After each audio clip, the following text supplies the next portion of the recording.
She proposed an open marriage to save us, so I gave her exactly what she wanted. Our life looked like a brochure that bullied you, matching BMWs, granite counters, and a mortgage with resting judge face. I wanted boring normal marriage. She wanted open to save us, like duct tape for vows. Her secret lineup, club politics, and my ego collided into a slapstick opera. I said yes, exactly as she wanted, then let receipts, IP logs, and karma do stand up. Her plan backfired so hard, it filed a noise complaint, and I reset life with peace, love, and a baby moon. Let me translate that for anyone currently trapped under a stack of live your best life quotes. My wife, Andrea, curated our marriage like it was a brand partnership with God. Every Sunday, we staged brunch like a hostage video for waffles. Me smiling, her captioning, the eggs begging for release. People commented, couple goals, while I was the human tripod with a wallet and a consistent chin. Meanwhile, behind the Fisco filters, Andrea started speaking fluent influencer with a minor in word salad. Babe, our relationship is giving scarcity mindset with a lack of abundance aura, she'd whisper, shoving her phone face down like it owed her 3 invoices and a cease and desist. She rebranded cheating as ethical non-monogamy over salmon, like she was pitching TEDx Kitchen Island. Microdosing intimacy, macro-scaling connection, it's very poly-positive adjacent. Her big idea? Open marriage for connection and growth. Translation. She'd already done the pre-reading, built the slide deck, and I was the unpaid intern on the group project. I did what any sane husband with a petty streak and Wi-Fi would do. I agreed. Full smile, supportive nod, inner monologue sending a fruit basket to my router. She wanted freedom? Great. I would deliver exactly what she asked for, with tracking numbers. My rules sounded reasonable. Transparency, testing, calendars, aka the social distancing of romance. She signed like a sprinter at the starting gun. Here's the part where the universe put on clown shoes. The data sang. Metadata doesn't lie. It keeps a diary. Router logs waltzed. Photo timestamps did interpretive dance. Venmo notes were grocery store euphemisms for activities that are not in the produce aisle. My calendar started solving crimes, and every ping spelled out the same sonnet. Andrea had already been open, just not with me in the audience. Cut to the country club, where the grass is greener because someone Venmo'd the lawn. I spot Andrea holding hands with board member Tom, who has a face like a shrink-wrapped cantaloupe and a wife with a steel spine named Susan. That's also where I meet Diane, divorce attorney, dry wit, clinical precision. I ask theoretical questions while my soul orders popcorn. We stack receipts like Lego. Trial weekend arrives. Andrea runs a 3-date relay while I romance a spreadsheet. She breaks her own rules before breakfast. I don't gloat. I laminate. The group chats leak. The rumor mill upgrades to fiber, and even the cappuccino machine starts judging. Then the gala. Sparkles, donors, a live band paid to be ignored. I congratulate Andrea on our growing family, donate in honor of Fidelity, and a bailiff serves mid-applause. Phones light like Christmas. Susan stands. Tom shrinks. I keep it tidy. No screaming, just clinical facts in a manila envelope that hums like a beehive. Aftershock. Apologies, accusations, bargains, like haggling at a yard sale for dignity. Paternity tests arrive with plot twists. Club policies rediscover morality. Financials recalibrate. I choose peace over victory laps. Later, Diane and I build something that doesn't need filters. Quiet wedding, happy parents, a baby on the way, and I resist naming him Router. The house exhales. The garlic dish retires with honors. Freedom without honesty? That's just chaos with better lighting. Would you sign rules you plan to break? The room glittered like a credit score, and I was wearing a smile I'd borrowed from a hostage negotiator. Andrea floated in, all diamonds and damage control, and Tom the board cantaloupe hovered 2 steps behind like a lost Roomba. I waited for the MC to finish thanking people who donate other people's money, then took the mic with the confidence of a man who knows the Wi-Fi password to everyone's secrets. Congratulations to my wife, I said, voice steady, champagne calm, on our growing family. 1,000 forks froze in midair like they'd seen a mouse in pearls. Andrea did the math out loud with her face. Tom blinked Morse code for, oh no. Susan, steel-spined and surgical, set her glass down like a judge reaching for the gavel. I added, "And a special gift tonight, in honor of fidelity and truth." The band pretended not to hear. The lights got interested. A man in a suit who wasn't here for the silent auction stepped forward like a cloud with paperwork. The applause hit a speed bump as he tapped Andrea's elbow and said the sexiest words. "In civil procedure, you've been served." Phones lit up like a tech conference. Group chats coughed up emojis that needed a chaplain. I didn't raise my voice. I didn't do a victory lap. I just placed a tidy manila envelope on the podium, and it hummed like a beehive that paid taxes. Susan's eyes widened. Tom shrank to travel size, and Andrea's smile peeled off her face and tried to leave without her. You want the secret? I won that night 3 weeks earlier, with receipts, IP logs, and a router that deserved a fruit basket. But we're skipping ahead. You don't know why the bailiff knew my wife better than our therapist, or why half the room suddenly remembered volunteer opportunities in the parking lot. You don't know about the garlic dish, or the brunch photos, or why a country club starter almost ended my mission with a clipboard and a gossip addiction. Okay, rewind 90 days. Here's how the circus pitched a tent in my kitchen. It was a Thursday, the kind where your mortgage gives you side-eye when you open the fridge. I was in an apron that said "Kiss the Cook," which is bold for a man who burns water. Andrea slid in with that influencer glide, the one that says, "I'm about to rebrand your soul." She set down 2 glasses and a concept. "Honey," she smiled, "for our growth, I think we should try ethical non-monogamy." That's right. She proposed an open marriage to save us. Like duct tape for vows. Like CrossFit for your feelings. I didn't flip a table. I didn't launch into Shakespeare. I blinked, took a polite sip of betrayal, and said, "Absolutely. Exactly as you want." I gave her exactly what she wanted. Freedom with the QR code. Transparency, testing, shared calendars. She signed faster than a Black Friday checkout. And me? I opened a new email, shook hands with my router, and told the cloud to bring a notebook. How did I flip her freedom into the perfect exit? How did a smoothie named Yoga Brad end up on a paternity chart? How did a country club turn into a courtroom with better lighting? Stay with me. The metadata starts singing next. The perfect lie cracks. Our life on Instagram looked like a luxury car commercial that learned Canva. Matching BMWs lined up like obedient Labradors. Granite counters reflecting my slow decline. Every Sunday, Andrea staged brunch like a crime scene. Microgreens, mimosas, and me, a human tripod with a credit limit. Captions read, "Blessed," which is influencer for, "We argued about the color of napkins for 40 minutes. Offline, the napkins were fine. The marriage, not so much." Andrea started following best life gurus who sell enlightenment in 12 pastel slides. She'd say things like, "We need to align our intimacy goals," then hide her phone like it contained nuclear codes and 3 coupons for adultery. Notifications pinged, and she'd flip it face down, which is the universal sign for nothing good. I asked who it was. She said, "Jenna." The phone said, "Tom." The universe said, "Oh boy." Girls' nights evolved into a paramilitary operation. Calendar events locked tighter than Fort Knox. Outfits that screamed, "I'd like to have a conversation with your upper management." One Tuesday, she left in yoga pants and came back smelling like steak and a confession. "How was yoga?" I asked. "Stretchy," she smiled, which is not a steak adjective. Our anniversary dinner should have been candlelight and carbs. Instead, I got a TED Talk titled "Ethical Non-Monogamy, a Roadmap to Growth," complete with Canva gradients, a bibliography of Instagram therapists, and the confidence of someone who already finished the practicum and bought merch. "It's not cheating," she said. "It's honest expansion, like co-working for souls." Like we were franchising feelings between appetizers. I asked if we were unhappy. She said, "We're stagnant. Our intimacy KPIs are flat." I pictured us as a pond with a duck named Tom paddling through a Q3 review. Her trial weekend clause arrived like a Groupon for heartbreak.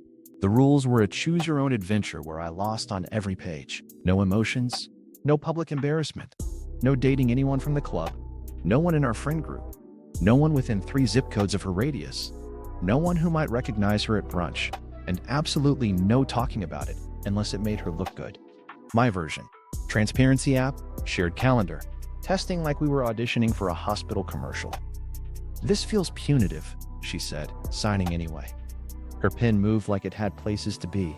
I accepted on her terms and played it cool, which in my body looks like a swan gliding while underwater my legs are writing an IT policy.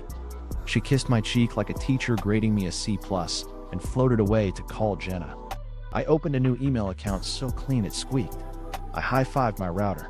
I whispered to the cloud, "Take notes."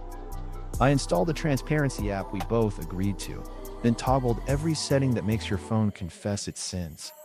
There's a special kind of silence in a kitchen after someone just asked to edit the foundation of your life. The garlic dish soaked, glowering. The mortgage hummed, judgmental. I chopped onions I didn't need, because it's nice to look like you're crying for culinary reasons.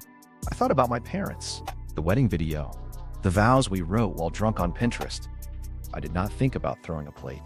Growth. Open loop for the curious. What was I planning behind the apron? Not revenge. Not yet. Let's call it documentation with flair. A scrapbook for lawyers.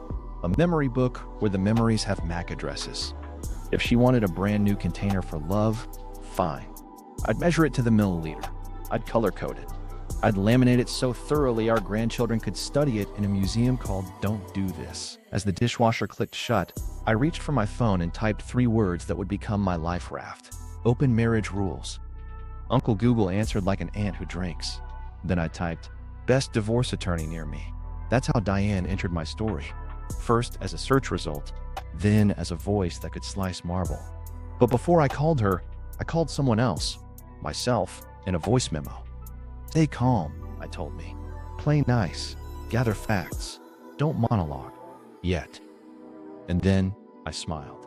Because if metadata is a diary, my house was about to publish a memoir. Open marriage terms. Her playbook. My counter. Andrea rolled out her rules like a flight attendant demonstrating how to fasten your shame. No emotions, she said, which is adorable coming from a woman who cried at a countertop display. Full honesty, she added, triple tapping her screen, face IDing, then hiding the phone like it was a vault in a heist movie guarded by a ring light. And absolutely do not embarrass me at the club. Protect the brand story. Not, don't embarrass us. Me. The brand had a single point of failure, and it was my face. She had a tone like an HR memo wearing perfume. Also, discretion. No overlaps with our social circle. No posts, no drama. Translation. She'd already mapped the route and was worried about traffic cones. I nodded like a bobblehead with tenure. Of course, I said. Let's do full transparency. Shared calendar. Weekly check-ins. STD panels every other Friday. Smoothies optional. Her smile twitched like a squirrel on espresso. STD panels? That's a lot. I shrugged. You said ethical. She signed anyway because momentum is a hell of a drug, and her pen had frequent flyer miles. We screenshotted signatures like a hostage exchange. My add-ons were innocent on paper and surgical in practice. A full transparency app that pings location and logs calls for trust. A shared calendar with strict category colors. Romance is pink, lies are red. Testing reminders synced to her phone, my phone, and the garage door in case ethics needed a chime. She loved the optics. I loved the audit trail. Then I set my counters. I opened a new email so sterile it needed a shower cap. I spun up a cloud backup and handed it a tiny clipboard. Rare logs? Enabled. DHCP leases? Exported. Syslog to external? On. Device names? Labeled like kindergarten cubbies. Tom's Board Lounge iPad would have been too honest, so I settled for unknown iPad 3. I mapped SSIDs, Club Guest, Board Lounge Private, saved BSSIDs, and cached TLS cert warnings for when her phone handshook with expired Wi-Fi like a raccoon. I air-tagged everything not alive. Keys, gym bag, luggage. The tote labeled self-care, which turned out to mean nighttime adventures with surge pricing. When the house breathed, it left a breadcrumb with a MAC address. First near miss happened on a Thursday. I almost got caught doing an encrypted iTunes backup to pull message databases. Don't attempt delicate espionage while wearing oven mitts. She walked in mid-sync, and I nearly fainted into a casserole. I palmed cable, muttered, "Where are my AirTags?" Which, ironically, is the exact ecosystem I was building. She rolled her eyes, kissed my forehead, and said, You're adorable. Yes. Like a hamster installing surveillance with checksum integrity. The rules ran their first lap Friday night. She announced a girls' tapas thing, which is code for mysterious schedule with olives. I cheerfully asked her to drop her plans into the shared calendar. She typed tapas with Jenna and added a martini emoji that looked like perjury. 5 minutes later, the transparency app pinged, location set to boutique hotel. I smiled like an insurance agent who just found your trampoline. Venmo added its own poetry. Orange juice with an eggplant emoji, rideshare with a peach doing Pilates, a $87 wellness fee to a user named @BoardLoungeBrad with a wave emoji. Listen, if you're going to disguise transactions, choose categories that don't sound like a produce aisle after dark and a side quest in HR training. Saturday morning, we held our first weekly check-in like responsible adults who'd lost the plot. I made coffee. She wore the hoodie that says empathy. I asked, any updates I should know? She smoothed her hair and said, just tapas. Lots of small plates. My router quietly coughed up timestamps like a snitch with a Fitbit. I kept my tone gentle. Hey, tiny tweak? Let's add a disclosure within 24 hours rule. Keeps the vibe honest. She nodded, because the word vibe can hypnotize. She even hugged me. I patted her back like I was comforting a raccoon that stole my debit card. By Sunday, the logs started singing. Familiar MAC addresses appeared at strange hours. A club staff iPad winked hellos from a room with dimmers.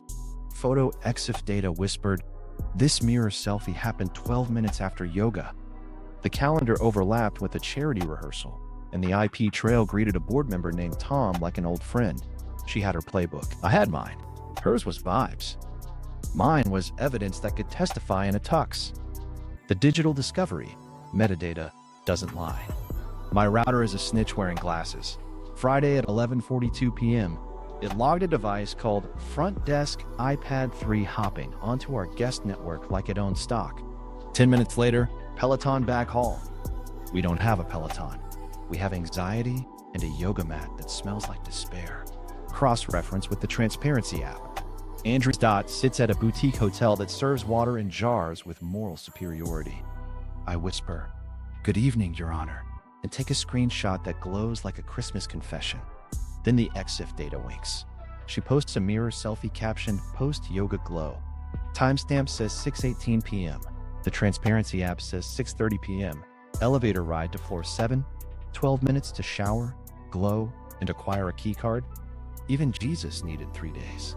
Venmo tries stand-up. She pays Tom for orange juice with 2 eggplants and a rocket ship. Buddy, if you're going to launder vibes, don't use emojis that require a parental advisory. Another payment, rideshare to Brad with a flexed arm and a wave. My spine reads it as, he lifted, then left. I'm just reporting. The IP logs start thread weaving. Her phone hops from our SSID to club guest to board lounge private, BSSID ending, 7A1C. Board lounge. That's where Tom the Cantaloupe holds court, sipping scotch and pretending to invent philanthropy. I cross-check her calendar, charity rehearsal. Cute. The lounge's captive portal TLS cert expired 3 months ago. Nothing says ethical like ignoring updates and MITMing your own conscience. And then, chef's kiss. The shared calendar pings an event called Reformer Pilates with Jenna. My router timestamps a device labeled Sony A732 at our house at the same hour. Oh we Sony, Mac ending, 3F photographer. The man's literal camera grabbed my guest Wi-Fi and asked for a DHCP lease, like it wanted headshots and a snack. The universe handed me a signed headshot with a MAC address footer. I try a gentle nudge. Over coffee, I ask, how was Jenna's class? She smiles like a toothpaste model and says, transformative. I nod, screenshot the MAC address list, and whisper, me too. Saturday night, she sets D&D. My transparency app doesn't care about vibes, it cares about math. It records a 47-minute gap in cell towers, followed by a GPS bounce in the back parking lot of the club where affairs go to stretch. The gap screams airplane mode, which is adorable if you're flying. On the ground, it's called evidence seasoning. I get bolder. I pull our router's device history into a spreadsheet, color code like an unhinged camp counselor, and cross-sort against her stories. Every time she tagged self-care, the house shook hands with either work-study terminal or member locker 2, club stuff devices. I could have cried. Instead, I alphabetized. Sunday afternoon, she posts a boomerang. Cheers with mimosas. Caption, tapas healing. Extif says the photo was taken in a room with incandescent lighting at 2:04 a.m. Andrea does not boomerang at 2:04 a.m. unless gravity is involved. I enlarge the reflection in the champagne flute. A blazer. Navy. Tom loves navy like it's a personality. At this point, even my toaster is judging. I call Diane for theoretical advice. She says, collect quietly. Don't be a hero. Heroes bleed. I ask about logs, backups, consent. She purrs, yes to data, no to drama. If it didn't happen in writing, it didn't happen. I write like I'm being graded. The coup de grace arrives by accident. Her Apple ID sends an alert. New sign-in from Apple TV, boardroom annex. She forgot to disable photo sync. 30 seconds later, my iPad previews a thumbnail. Andrea in a lobby mirror, hair perfect. Tom's ring flashing as he adjusts his tie in the background, face cropped by karma, but ring screaming like a car alarm. I exhale so hard the basil plant files a noise complaint. I don't confront, I curate.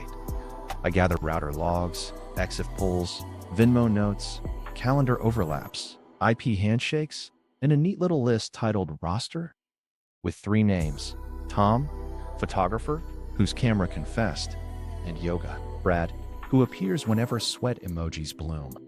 Underneath, I add my favorite line in the English language. Metadata doesn't lie. It keeps receipts and stamps them.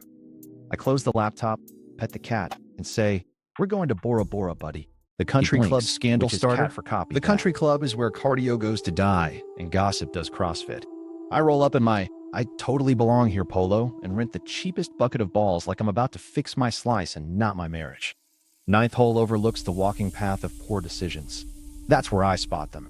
Andrea and Tom the bored cantaloupe, fingers laced like 2 teenagers who discovered hand-holding on a TED Talk. Andrea's laugh is dialed to influencer.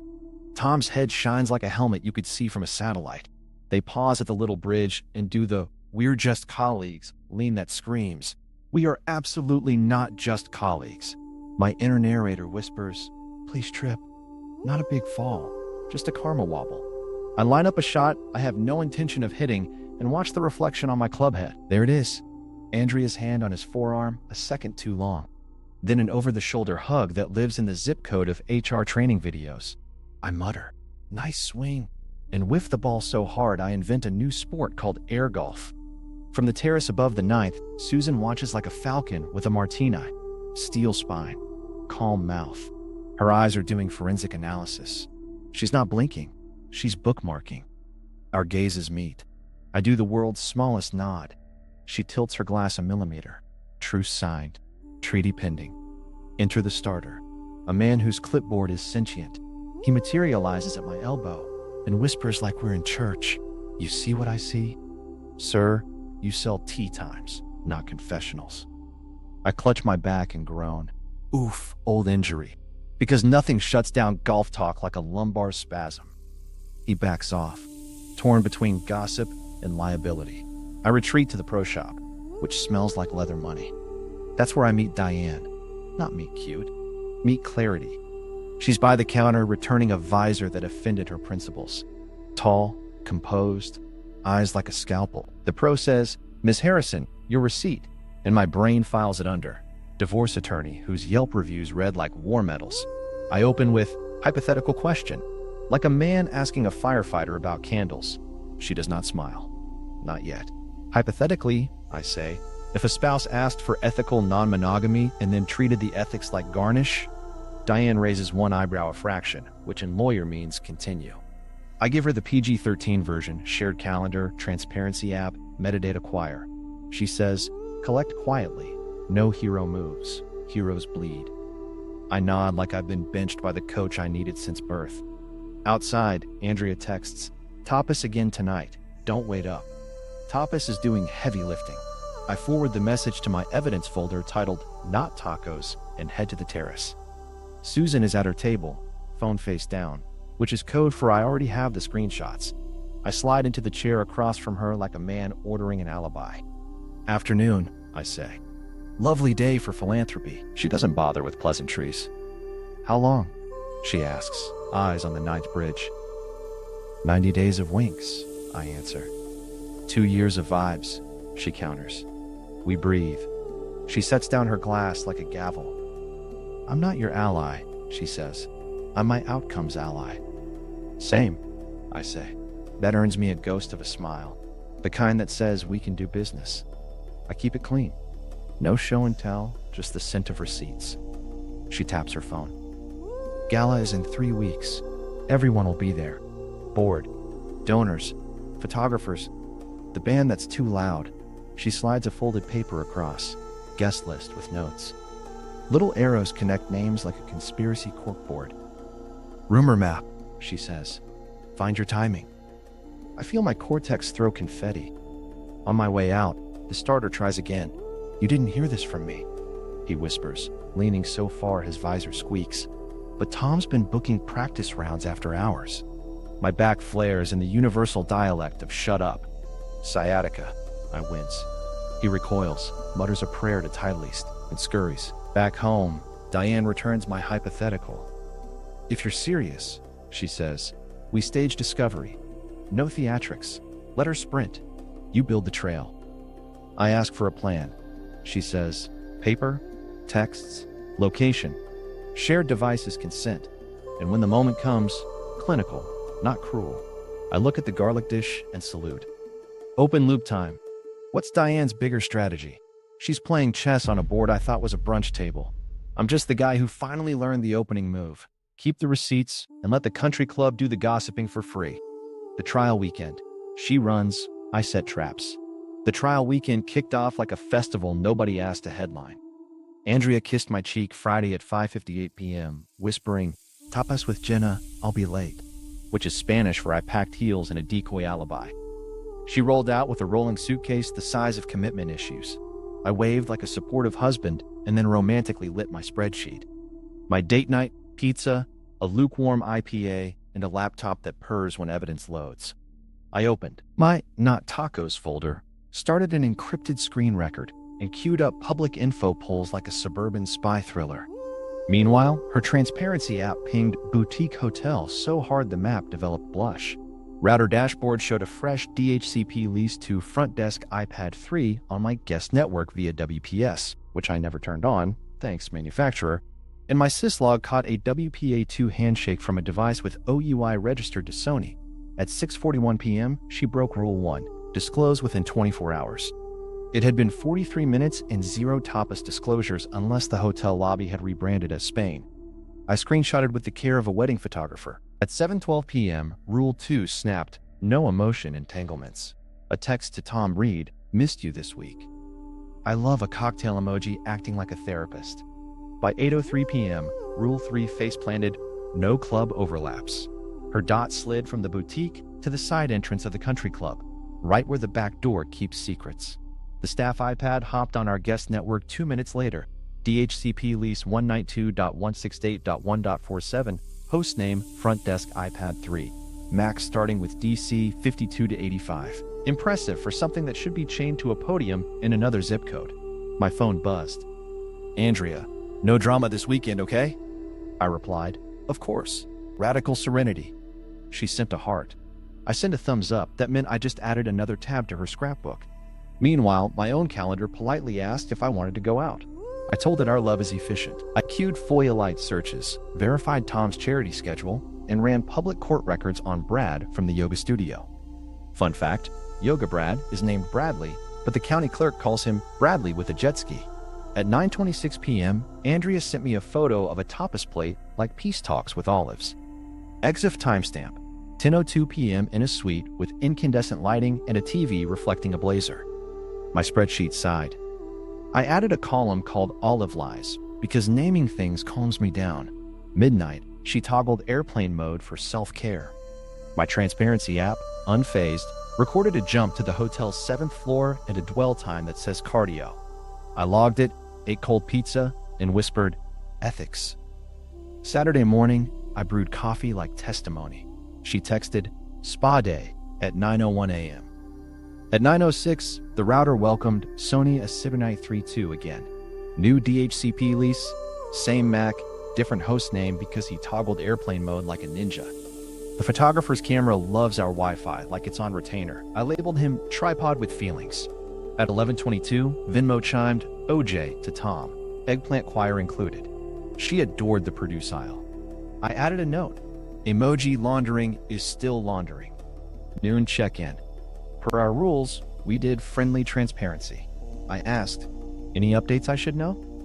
She did a hair flip and said, just tapas and sleep.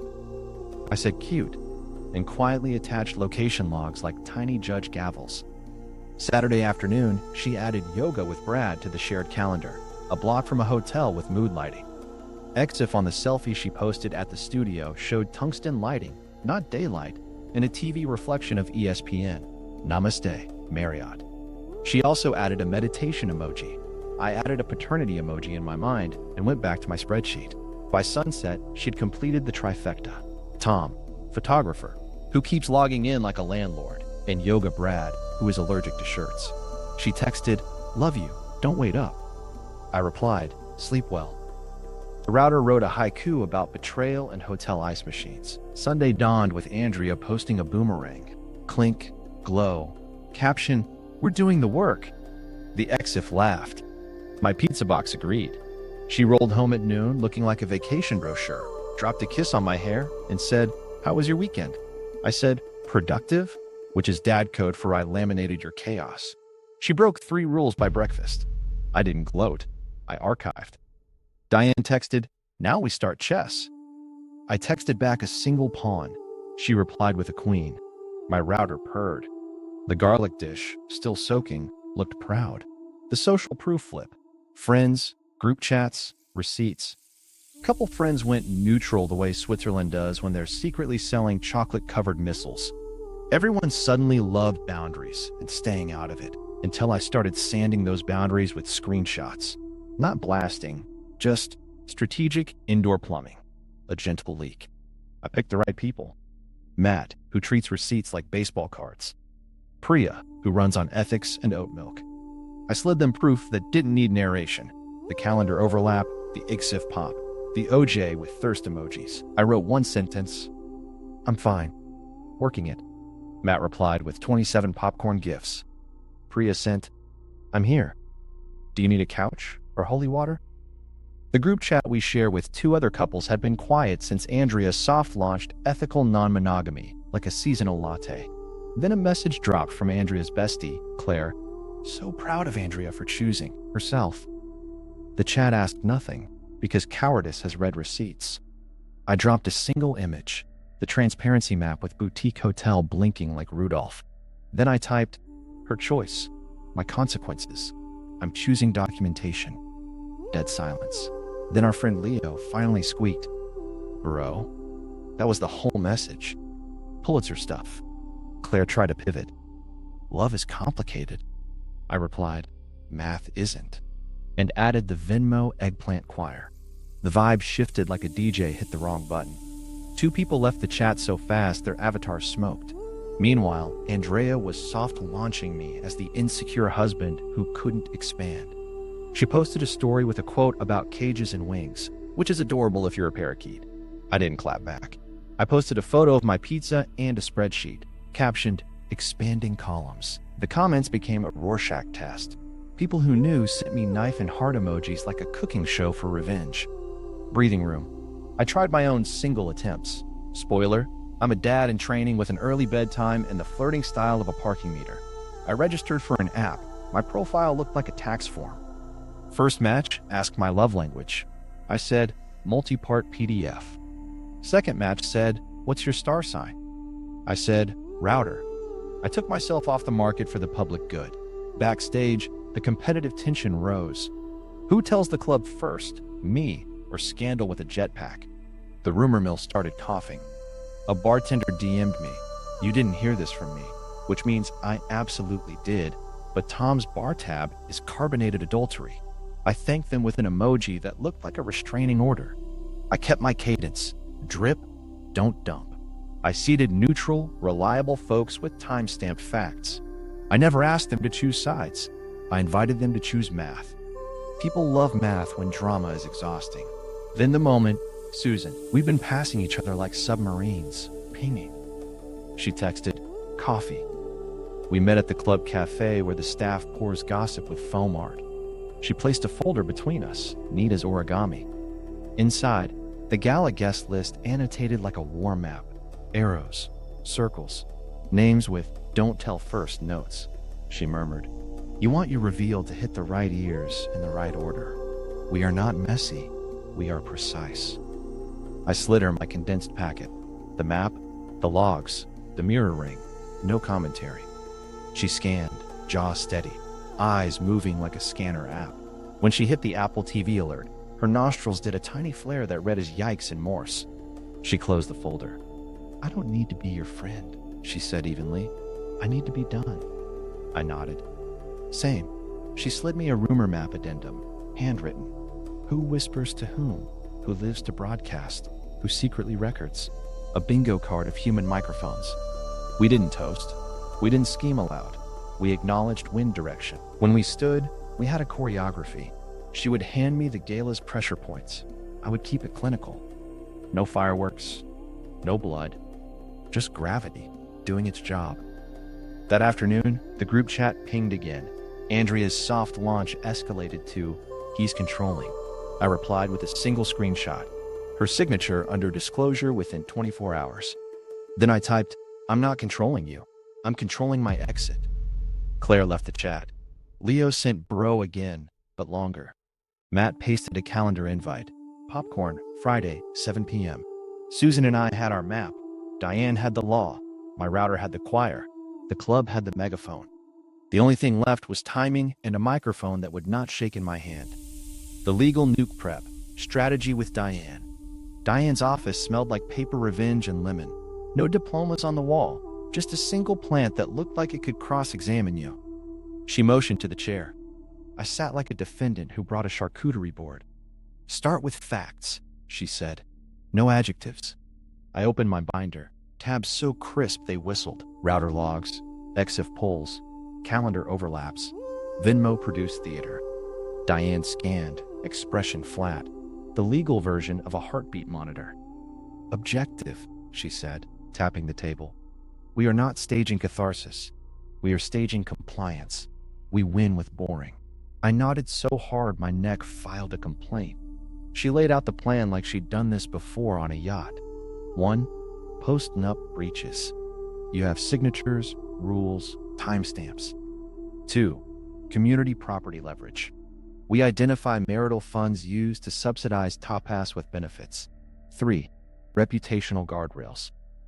Club morals clause gives us optics leverage without public mud wrestling. I raised a hand like I was in night school for chaos. "Define guardrails?" She blinked. "No tweets, no speeches, no scenic monologues unless I hand you the microphone. If it isn't in an exhibit, it doesn't exist." I slid her my rule break bingo. She paused at the color legend, the faintest smirk landing like a snowflake. "You made adultery a board game," she said. "Proud of you and alarmed." We staged discovery like a heist, where the vault is common sense.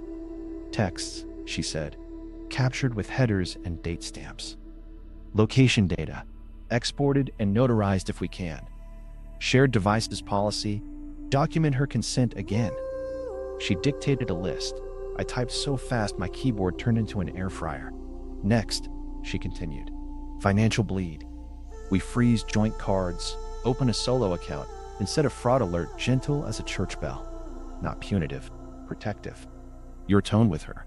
Calm librarian who found a chainsaw in the children's section." I asked about the gala. "We need a venue," she said, "where service is unavoidable and the narrative is preloaded." She sketched a flowchart. Cocktail hour, MC, donation, serve, exit. You deliver one sentence, then we let phones do the improvisation. I swallowed. "My parents," I said. "They still think we're Pinterest." "Face," she replied, softening 0.5 millimeter.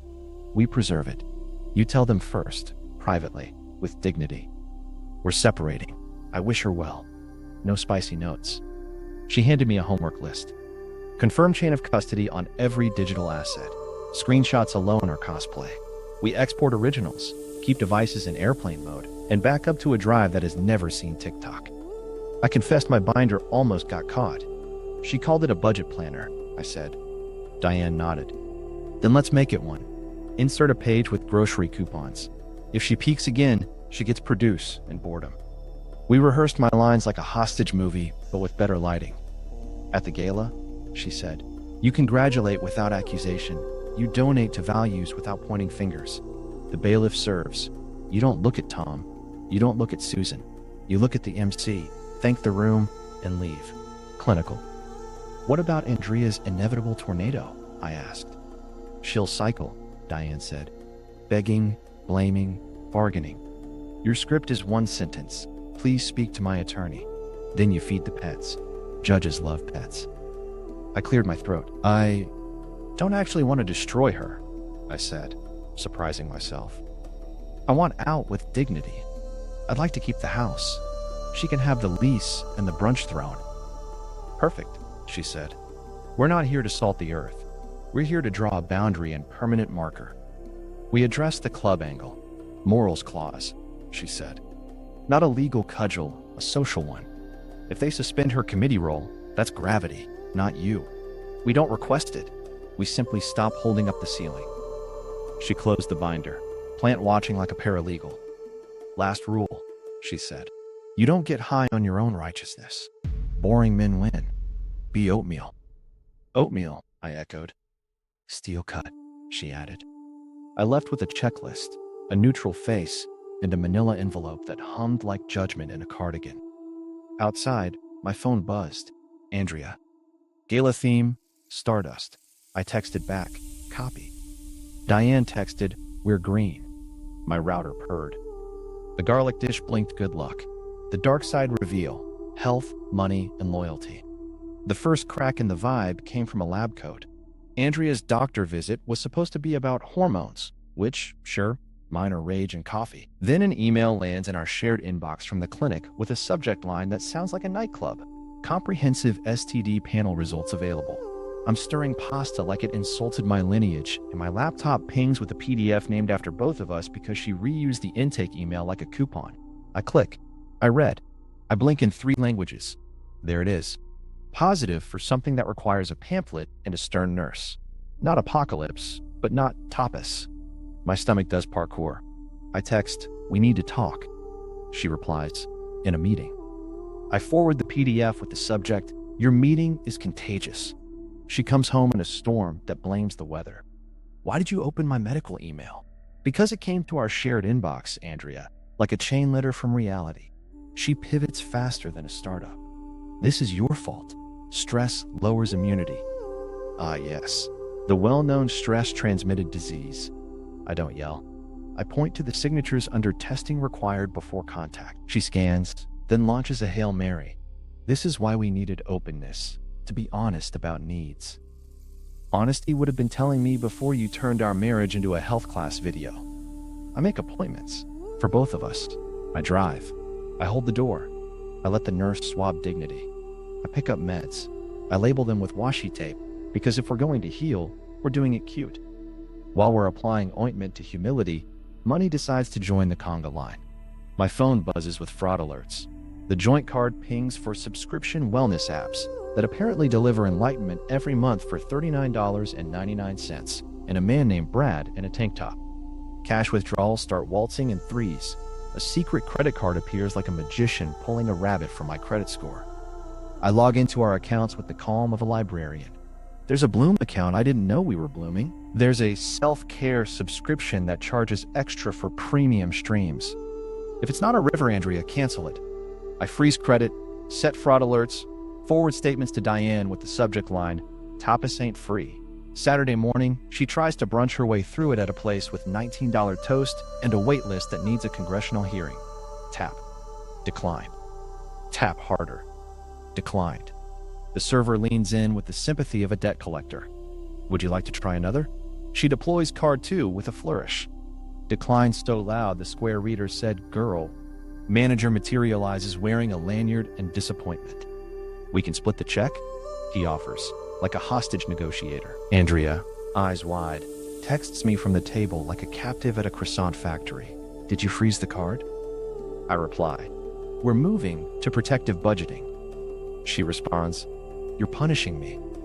I say, I'm protecting the mortgage from your mojitos. The table next to her turns like a nature documentary.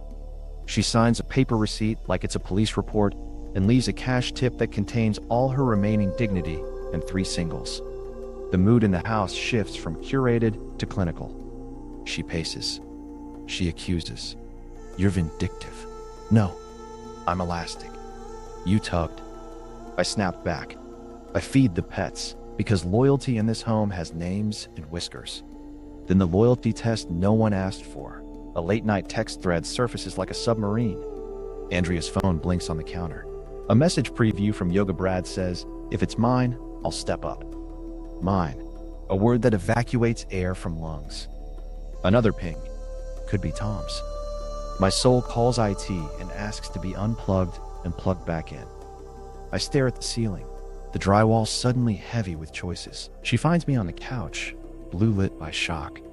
We need to talk, I say, my voice the sound a bridge makes before it collapses. She perches, lashes battling gravity. I'm late, she whispers, as if the calendar is the villain. I nod. We'll do a test. She nods.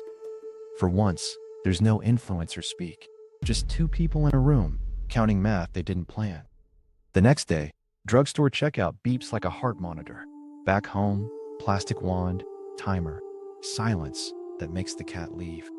2 lines bloom like a cruel magic trick. She cries. I stand. I'm both porch and thunder. We book a doctor. We schedule a paternity test, which is the worst baby shower theme. Diane texts, breathe, document, no statements. Susan texts, Gala is Friday. My life becomes a calendar filled with nouns I never wanted to share space. Andrea tries a soft plea. We can fix this. I hear the nurse's voice in my head reading lab results. I hear Venmo singing produce. I hear Brad typing, Tom breathing, Susan sharpening. I go quiet, not the silent treatment. The quiet of a man who put the facts in rows and saw the word exit appear. I tuck the pets in. I check the locks. I set the coffee for morning. Then I stare at the ceiling and tell the plaster the same sentence. The gala, I'll tell the room on Friday. Private war. Congratulations. The gala looked like a guilt receipt with chandeliers. Sequins everywhere, like anxiety had a dress code. I put on my best, nothing to see here face, and a tux that said, I pay my taxes early. Andrea glided in wearing sparkle armor and a smile that had been media trained by lies. Tom hovered 2 steps behind, a decorative lamppost with cholesterol. People air-kissed like they were dodging subpoenas. The MC warmed up the crowd by thanking donors for funding a wing named after a man who once confused philanthropy with bottle service. Diane sat 2 tables back, expression neutral, lipstick lethal. She didn't wave. She didn't have to. Her calm reached me like Wi-Fi in a bunker. Andrea tried to link arms. I floated my champagne hand between us like a velvet rope. We need to align our greetings, she whispered. We need to not trip, I whispered back, smiling for cameras that love mess. Susan arrived in navy with a pearl that might have been a weapon. She air-kissed Andrea so gently, it registered as a warning shot. Tom touched Andrea's shoulder, 2 beats too long. The photographer caught it. You could hear the rumor mill start its engines. I made the rounds. The board chair asked about my quarter like we were both pretending money has feelings. Strong, I said. Diversified. Heavily invested in receipts. He laughed because rich people think everything is a metaphor. I laughed because I wanted breath to not feel expensive. At the silent auction, Andrea pretended to bid on a Tuscany package while texting like she was steering a drone strike. My phone buzzed with a reminder, serve at MCQ. The bailiff, disguised as man whose suit fits better than his job title, blended near the stage, holding paperwork like a prayer. Survival counter. Andrea cornered me near the ice sculpture of a swan melting into a chicken. Can we align our narrative before remarks? She asked, voice dipped in PR. Our narratives don't share a Google Doc, I said, picking a safe shrimp. She inhaled, eyes flicking to cameras. Smile, she hissed. I did, because dentistry is forever. The band vamped something jazzy. The MC took the mic and did the thank yous that sound like a roll call for people who name their boats after vices. Across the room, Diane sipped water like it was admissible. Susan folded a napkin with judge-level precision. Tom did that laugh men do when their ship is on fire and they're networking with the flames. I took a breath and checked my pocket. One line printed on a small card, not for reading, just for courage. Diane's text earlier, clinical. Do not narrate. Leave. I put the card back. I slipped a manila envelope to Susan mid-toast. She slid it under her program without looking. Her wine didn't move. Tom glanced, saw nothing, felt everything. His posture developed a tax audit. The MC said my name for the tribute. Applause warmed, confused. Andrea squeezed my arm, fingers whispering, "Say the script." I rose like a man going to the front of the class with a volcano that actually erupts. At the podium, I smiled into 1,000 teeth. "Congratulations to my wife," I said, steady, "on our growing family." The room inhaled like it had one lung. Forks hovered. Someone's laugh died mid-birth. "And tonight," I added, "a donation in honor of fidelity and truth." The band pretended to tune. The lights became curious. The bailiff floated forward, soft as cloud cover. Tap on Andrea's elbow. "You've been served." Envelopes bloomed best under chandeliers. Screens woke up like morning glories. Group chats chose violence. Susan stood. Tom shrank to travel size. I kept it boring, clinical. No thesis, no victory lap. Just a nod to the MC, a thank you for all you do, and a path to the exit that respected the fire code and my blood pressure. Andrea hissed my name like a brand new swear. I handed my champagne to a waiter with the face of a man who's seen worse and stepped into the cool hallway air that smelled like expensive panic. My hands didn't shake. My spine remembered its job. Behind me, applause tried to decide what it meant. Phones decided for them. Public smile. Private war concluded. Outside, the night felt like a receipt with zero balance. I texted Diane. Done. She replied with a period, which from her is a parade. I walked to my car, loosened my tie, and let the quiet climb in. The pager in my pocket, metaphorical and legal, finally stopped buzzing. The bomb drop execution. Here's the thing nobody tells you about detonating your life under chandeliers. You have to hit your marks like you're in a cooking show, where the secret ingredient is consequences. I kept my voice low and my vowels hydrated. "Congratulations to my wife on our growing family," I said, and somewhere a string quartet forgot how to string. You could hear a tiramisu give up. I pivoted gentle as a librarian. And a donation, in honor of fidelity and truth. Not a sermon, a sentence. I wasn't there to dunk. I was there to file. The bailiff glided like a cloud that passed the bar, tapped Andrea's elbow, and delivered paper that rustled like a hymn. She inhaled a full alphabet. Tom did the geometry of shame. Susan unfolded her napkin like a legal pad learning ballet. Phones woke up feral. Group chats belched confetti and fire. The MC smiled the way men smile when their hair is on fire and they're narrating the weather. I stayed clinical. I thanked the donors for supporting good work that had nothing to do with my personal telenovela. I nodded to the band, who pretended to practice a key change for moral support. Andrea's face tried to reboot. Smile. Error. Empathy. 404. She whispered my name like it owed her rent. I didn't answer. I handed my champagne to a waiter who saw the apocalypse nightly, and I walked, calm, shoulders square. The envelope on the podium hummed jurisprudence. I passed Tom. He attempted a handshake, realized hands are evidence, and tucked his into his pockets like contraband. "Big night," he croaked. "Huge," I said, breezy as a receipt. Susan caught my eye. No triumph, no pity, just a nod that said, "Gravity handled it." In the hallway, Andrea caught up, heels clicking SOS. "What did you do?" she hissed. "Followed the rules we signed," I said. "Yours, actually." She blinked like ethics was a new flavor. "You blindsided me," she said. I shook my head.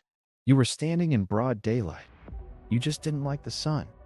She tried moves. Tears, fury, bargain bin tenderness. "We can talk," she pleaded. "We can heal." I kept my training wheels on. "Please speak to my attorney." Her mouth opened, prepared a monologue, then rebooted into PR. "This is harassment," she announced to no one, which is a bold take on notarized envelopes. Back inside, the applause hiccuped back to life, the way a crowd claps when the magician reappears missing an assistant. Screens around the room quietly synchronized on their own. The mirror ring, the calendar overlap, the OJ orchestra. I didn't send them. Gossip is an Uber with no driver. Exiting through the kitchen felt right. Stainless steel, honest heat. A sous chef nodded like I just salted a steak correctly. Outside, evening air had that new spine smell. Diane texted a single dot. Translation: proceed. I pulled the car around as the valet tried to melt into a ficus. He offered, "Big event?" I smiled. "Civic engagement." He grinned. "We love that." I tipped like a man who finally knows where his money sleeps.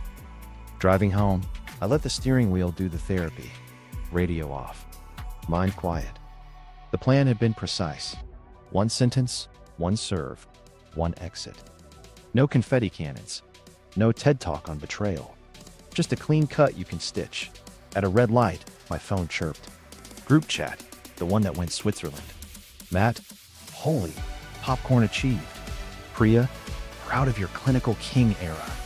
Leo, a single BRO that broke the character limit. I typed nothing. Silence is undefeated. At the house, the pets met me like I was late to roll call. I knelt, forehead to fur. "We did boring," I told them. The dog sneezed, the cat looked relieved, and somewhere the router purred. In the distance, the Gala band hit a high note, then another. I locked the door with a click that sounded like a gavel. Aftermath. House, pets, and lawyers. Home felt like an airport after a canceled flight. Quiet, sticky, full of people who want refunds. Andrea arrived 20 minutes after me, mascara brave, heels furious. She started with beg. "We can fix this," she said, voice trembling like a soap opera with a budget. Then blame. "You humiliated me." Then bargain. "What if we pause lawyers and just recalibrate?" I set a single house rule like a traffic cone. Respect the pets. They get zero drama, full food, and double cuddles. She scoffed, then clocked the dog tilting his head like a therapist. "Fine," she muttered, and refilled the water bowl like she was paying penance. Diane called while Andrea paced. Her tone could iron shirts. "Accounts are in motion. Joint expenses only. No discretionary swiping." Right on cue, Andrea's phone chimed a declined charge from a brunch spot named after a citrus. She stared at it like betrayal required hollandaise. "Did you do this?" I kept my voice oatmeal. "We're protecting assets, including your half." The club committee moved faster than gossip. Email subject line: temporary suspension pending review. Andrea read it 3 times like the words might lose weight. "This is Susan," she hissed. "Susan sent Gravity an Outlook invite," I said. It accepted. Breathing room found me in the kitchen, where I performed a small, deeply satisfying ritual. I retired the garlic dish. 10 years of baked-on resentment slid into the trash with a thud that sounded like closure. I wiped the counter until it squeaked, then saluted the spatula that never judged me. Andrea tried a PR pivot on social. Caption: "Sometimes growth looks like silence." Comments: a mix of yoga quotes and popcorn. She DM'd me, "Take that post down." I replied, "I posted a photo of a sponge." She spun up a Finsta to seed a narrative about my controlling tendencies. I let the receipts carry their own luggage.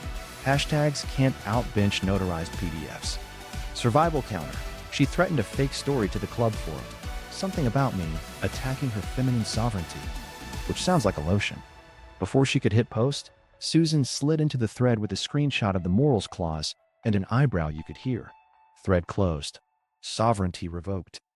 Nights became a loop of door clicks and quiet. She slept in the guest room, the dog rotating shifts like a furry unobserver. I cooked food that didn't require a casserole.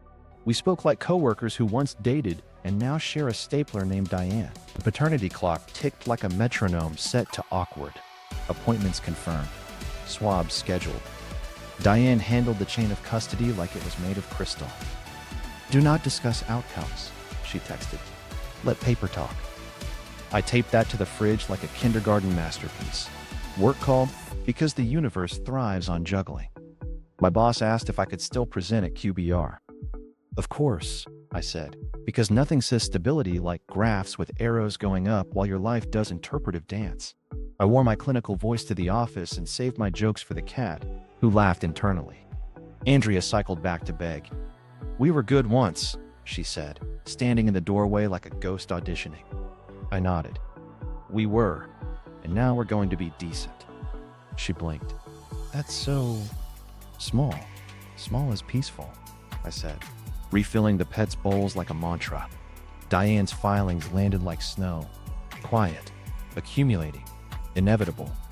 Asset schedules, interim orders, a request for temporary possession of the house. Andrea read the stack, eyes glazing as if ethics were printed in 8-point font. You really planned this, she whispered. You really started it, I said, gentle, not cruel. That night, I burned a candle that smells like laundry and new chances. The house exhaled, the router purred, the dog snored, the cat kneaded my stomach like sourdough therapy. I lay there, not triumphant, just untangled. Somewhere in town, a brunch table was missing a scandal.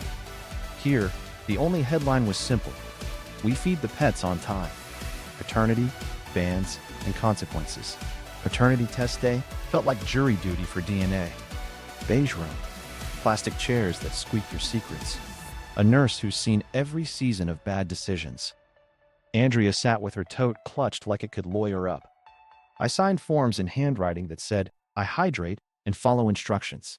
Swabs, labels, chain of custody, like we were shipping remorse. Then waiting. The kind of waiting where every email ping sounds like destiny clearing its throat. I watered plants. I folded towels into origami stability. The dog watched me like I might announce paternity. The cat auditioned for aloof witness. Results landed mid-afternoon with the confidence of a meteor. I opened the portal, typed my birthday like it was a trap door, and read 3 lines that organized the universe. Not mine, not Tom's. Hello, yoga brat.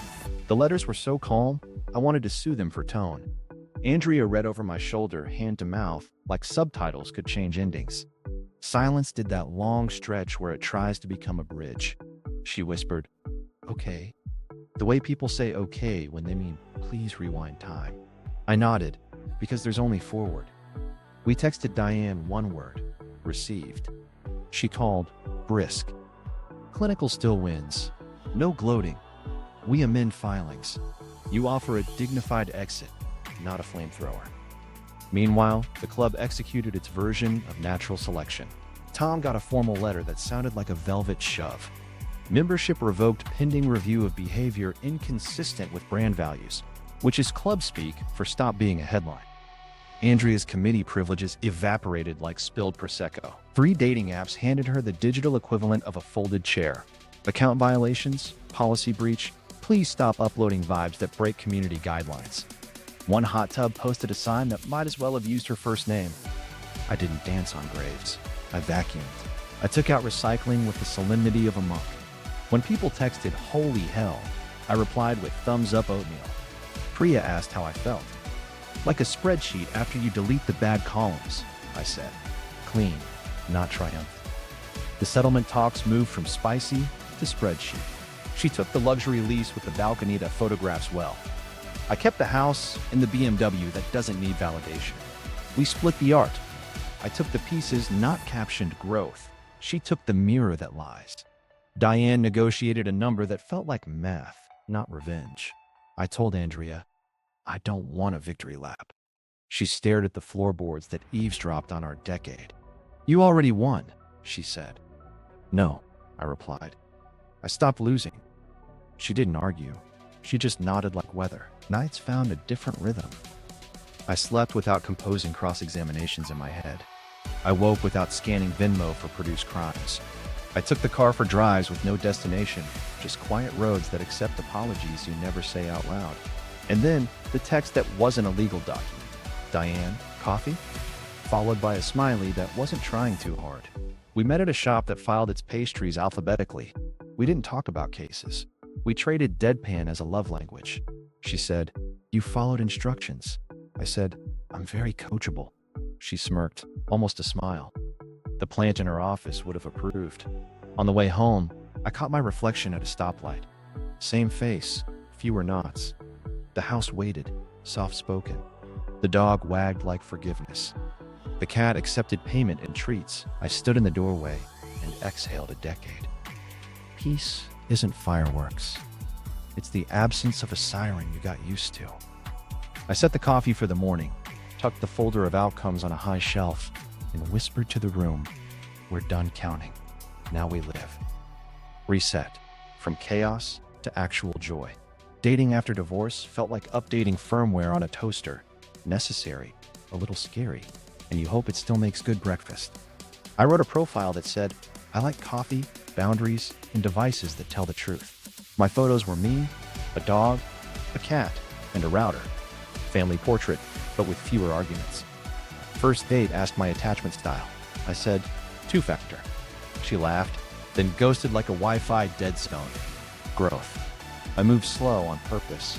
I read terms and conditions the way priests read vows. Out loud, eyes open, no hidden fees. If someone texted after 10 p.m., I replied at 7 a.m. with a weather report and an emoji that paid taxes. I discovered I like walks that don't end in plot twists, brunch that tastes like eggs instead of alibis, and humans who keep their calendar for scheduling, not stunt work. Diane and I kept orbiting. Coffee turned into walks, into dinners where the check arrived, and nobody tried to Venmo OJ. She has dry humor that slices and disinfects in one motion. First time she came over, she looked at the retired garlic dish like an autopsy exhibit and said, "Cause of death, hubris." I said, "Yes, chef." We kissed like adults who have survived paperwork. We did the unsexy things early. Calendars. Boundaries. If I ever propose something I won't follow, I told her, hide my phone and give me oatmeal. She said, if I ever get dramatic, hand me a brief and tell me to footnote it. We were two people who liked seeing the fine print before signing the plot. We married quietly, the way you back up files. Courthouse, parents, rings that don't need captions. My mom cried like she saw a pop-up blocker work. My dad shook Diane's hand and said, "Thank you for reading my son the instructions." She smirked. I promised them boring. They said finally. Baby news arrived like a calm sunrise, not a meteor. We sat on the couch holding the ultrasound that looked like a comma learning English. I whispered, "Router?" She glared. Fine, no tech names. We celebrated with takeout and a bedtime at 9:30 because romance survives on rest and good socks. We planned a baby moon in Bora Bora, which felt like proofreading the universe. Andrea used to daydream about Bora Bora. Now I'm booking it with a woman who knows what a chain of custody is for sunscreen. We picked a resort where the water is unreasonable and the Wi-Fi is weak on purpose. The itinerary: floating, reading, and laugh crying at how quiet feels like a superpower. My daily life turned into soft rituals. Mornings, I make coffee while the dog prays for gravity to drop snacks. Afternoons, I answer emails without also surveilling anyone's eggplant usage. Nights, we stack hands on the couch. Diane, me, baby. Like a tiny sports team winning at laundry. Sometimes I walk past the closet where the binder sleeps, and I salute it like a retired captain. It won the war by being boring. Do I ever feel smug? Tempting. Then I remember the clinic, the screenshots, the way silence used to roar. I'm not the hero. I was the scribe who learned to put down the pen. The moral I keep taped to my brain. Freedom without honesty is chaos with better lighting. I'm not here for chaos. I'm here for actual joy. Grocery lists, prenatal vitamins, a crib that doesn't need an alibi. On our first childbirth class, the instructor said, "Breathe." I turned to Diane and whispered, "Clinical still wins." She squeezed my hand. The baby kicked like a tiny gavel. The door clicks at night, and the house sounds like peace. The door clicked, the dog sighed, and the house finally sounded like peace wearing slippers. If this circus taught me anything, it's simple. Freedom without honesty is just chaos with better lighting and a punchline that bills by the hour. Rules aren't cages, they're seatbelts. Wear them before the crash test. Subscribe for more stories where spreadsheets defeat drama. Drop your wild open marriage rules that went sideways and tell me, does the retired garlic dish deserve a thank you card or a restraining order? I'll read everything. After I label the babies one